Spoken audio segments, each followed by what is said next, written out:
Part 5. Enclosed here with you will find Part 5. After studying this part carefully, you will see that every conceivable force or object or fact is the result of mind in action. Mind in action is thought, and thought is creative. Men and women are thinking now as they never thought before. Therefore, this is a creative age, and the world is awarding its richest prizes to the thinkers. Matter is powerless, passive, inert. Mind is force, energy, power. Mind shapes and controls matter. Every form which matter takes is but the expression of some pre-existing thought. But thought works no magic transformations, it obeys natural laws, it sets in motion natural forces, it releases natural energies, it manifests in your conduct and actions, and these in turn react upon your friends and acquaintances, and eventually upon the whole of your environment. You can originate thought, and, since thoughts are creative, you can create for yourself the things you desire. Part 5. 1. At least 90% of our mental life is subconscious, so that those who fail to make use of this mental power live within very narrow limits. 2. The subconscious can and will solve any problem for us if we know how to direct it. The subconscious processes are always at work, the only question is, are we to be simply passive recipients of this activity, or are we to consciously direct the work? Shall we have a vision of the destination to be reached, the dangers to be avoided, or shall we simply drift? 3.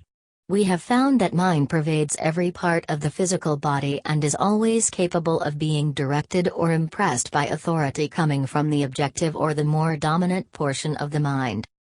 4. The mind, which pervades the body, is largely the result of heredity, which, in turn, is simply the result of all the environments of all past generations on the responsive and ever-moving life forces. An understanding of this fact will enable us to use our authority when we find some undesirable trait of character manifesting. 5. We can consciously use all the desirable characteristics with which we have been provided, and we can repress and refuse to allow the undesirable ones to manifest. 6. Again, this mind which pervades our physical body is not only the result of hereditary tendencies, but is the result of home, business and social environment, where countless thousands of impressions, ideas, prejudices and similar thoughts have been received. Much of this has been received from others, the result of opinions, suggestions or statements. Much of it is the result of our own thinking, but nearly all of it has been accepted with little or no examination or consideration. 7. The idea seemed plausible, the conscious received it, passed it on to the subconscious, where it was taken up by the sympathetic system and passed on to be built into our physical body. The word has become flesh. 8. This, then, is the way we are consistently creating and recreating ourselves. We are today the result of our past thinking, and we shall be what we are thinking today. The law of attraction is bringing to us, not the things we should like, or the things we wish for, or the things someone else has, but it brings us our own, the things which we have created by our thought processes, whether consciously or unconsciously. Unfortunately, many of us are creating these things unconsciously. 9. If either of us were building a home for ourselves, how careful we would be in regard to the plans, how we should study every detail, how we should watch the material and select only the best of everything, and yet how careless we are when it comes to building our mental home, which is infinitely more important than any physical home, as everything which can possibly enter into our lives depends upon the character of the material which enters into the construction of our mental home. 10. What is the character of this material? We have seen that it is the result of the impressions which we have accumulated in the past and stored away in our subconscious mentality. If these impressions have been of fear, of worry, of care, of anxiety, if they have been despondent, negative, doubtful, then the texture of the material which we are weaving today will be of the same negative material. Instead of being of any value, it will be mildewed and rotten and will bring us only more toil and care and anxiety. We shall be forever busy trying to patch it up and make it appear at least genteel. 11. But if we have stored away nothing but courageous thought, if we have been optimistic, positive, and have immediately thrown any kind of negative thought on the scrap pile, have refused to have anything to do with it, have refused to associate with it or become identified with it in any way, what then is the result? Our mental material is now of the best kind. We can weave any kind of material we want, we can use any color we wish, we know that the texture is firm, that the material is solid, that it will not fade, and we have no fear, no anxiety concerning the future, there is nothing to cover, there are no patches to hide. 12. These are psychological facts. There is no theory or guesswork about these thinking processes, there is nothing secret about them, in fact, they are so plain that everyone can understand them. The thing to do is to have a mental house cleaning, and to have this house cleaning every day, and keep the house clean. Mental, moral and physical cleanliness are absolutely indispensable if we are to make progress of any kind. 13. When this mental house cleaning process has been completed, the material which is left will be suitable for the making of the kind of ideals or mental images which we desire to realize. 14.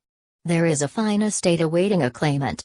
Its broad acres, with abundant crops, running water and fine timber, stretch away as far as the eye can see. There is a mansion, spacious and cheerful, with rare pictures, a well-stocked library, rich hangings, and every comfort and luxury. All the heir has to do is to assert his heirship, take possession, and use the property. He must use it, he must not let it decay, for use is the condition on which he holds it. To neglect it is to lose possession. 15. In the domain of mind and spirit, in the domain of practical power, such an estate is yours. You are the heir. You can assert your heirship and possess, and use this rich inheritance. Power over circumstances is one of its fruits, health, harmony and prosperity are assets upon its balance sheet. It offers you poise and peace. It costs you only the labor of studying and harvesting its great resources. It demands no sacrifice, except the loss of your limitations, your servitudes, your weakness. It clothes you with self-honor, and puts a scepter in your hands. 16. To gain this estate, 3 processes are necessary. You must earnestly desire it. You must assert your claim. You must take possession. 17. You admit that those are not burdensome conditions. 18. You are familiar with the subject of heredity. Darwin, Huxley, Haeckel, and other physical scientists have piled evidence mountain high that heredity is a law attending progressive creation. It is progressive heredity which gives man his erect attitude, his power of motion, the organs of digestions, blood circulation, nerve force, muscular force, bone structure and a host of other faculties on the physical side. There are even more impressive facts concerning heredity of mind force. All these constitute what may be called your human heredity. 19. But there is a heredity which the physical scientists have not compassed. It lies beneath and antecedent to all their researches. At a point where they throw up their hands in despair, saying they cannot account for what they see, this divine heredity is found in full sway. 20. It is the benignant force which decrees primal creation. It thrills down from the divine, direct into every created being. It originates life, which the physical scientist has not done, nor ever can do.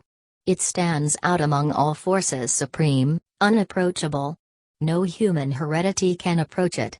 No human heredity measures up to it. 21. This infinite life flows through you, is you.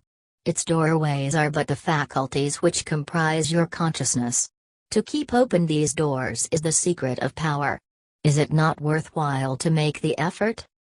22. The great fact is, that the source of all life and all power is from within. Persons, circumstances and events may suggest need and opportunities, but the insight, strength and power to answer these needs will be found within. 23. Avoid counterfeits.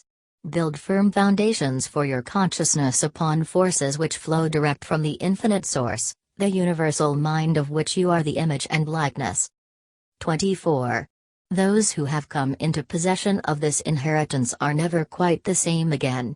They have come into possession of a sense of power hitherto undreamed of. They can never again be timid, weak, vacillating, or fearful. They are indissolubly connected with omnipotence.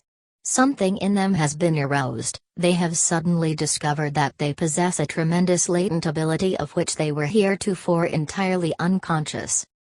25. This power is from within, but we cannot receive it unless we give it. Use is the condition upon which we hold this inheritance. We are each of us but the channel through which the omnipotent power is being differentiated into form. Unless we give, the channel is obstructed and we can receive no more. This is true on every plane of existence and in every field of endeavor and all walks of life. The more we give, the more we get. The athlete who wishes to get strong must make use of the strength he has, and the more he gives, the more he will get. The financier who wishes to make money must make use of the money he has, for only by using it can he get more. 26. The merchant who does not keep his goods going out will soon have none coming in. The corporation which fails to give efficient service will soon lack customers. The attorney who fails to get results will soon lack clients, and so it goes everywhere. Power is contingent upon a proper use of the power already in our possession. What is true in every field of endeavor, every experience in life, is true of the power from which every other power known among men is begotten, spiritual power. Take away the spirit and what is left? Nothing. 27.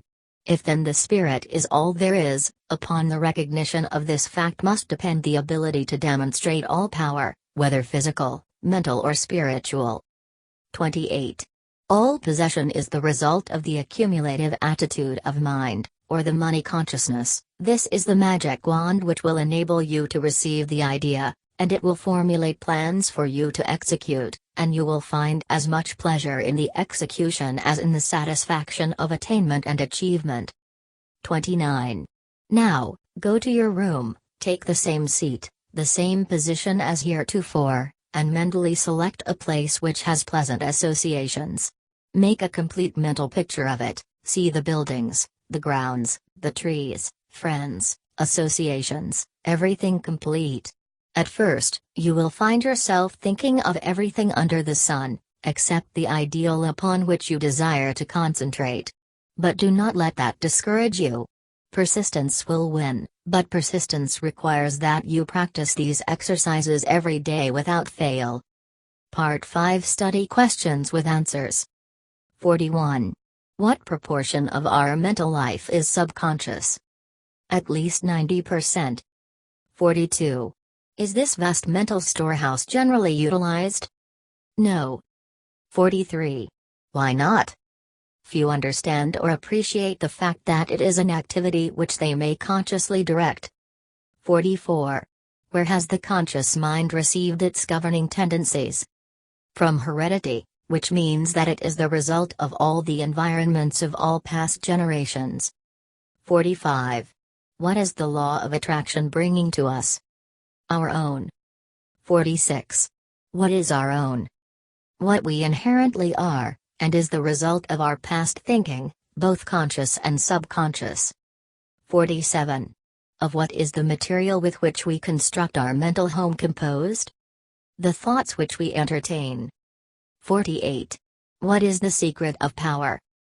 A recognition of the omnipresence of omnipotence. 49. Where does it originate?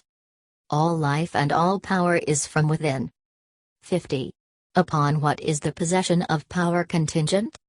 Upon a proper use of the power already in our possession.